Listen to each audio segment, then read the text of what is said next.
Idol, lagi ako nanonood ng mga video mo, babae ako. Gusto ko lang malaman, anong magandang workout para toning workout, para matone ang aking katawan.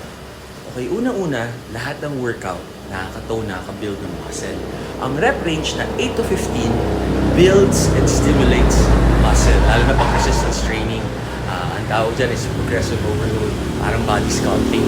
Ngayon, pag 6 reps pababa, more of powerlifting and explosive, pwede rin sa athletes. Sa kagaya natin na gusto natin pampasexy or macho, kailangan na rep ratio 8 reps na proper form to 12. Huwag naglalaba, huwag naglalampas doon. Hindi naman tayo basta-basta makakabuhat ng mabigat dahil pag mali buhat natin, sasakit yung mga joints natin, ligaments. Dapat muscle lang. Hindi totoo na pag bumuhat ang babae ng weights, biglang lalaki yung muscle niya. Hindi totoo yun. Di sana lahat na lang ganun, di ba kami? Kailangan, it takes time talaga. Time and consistency, rep range 8 to 12 ang pinaka-perfect. Tama kayo, mali ako, I'm not your doctor. Do what works for you. Happy, healthy, guys!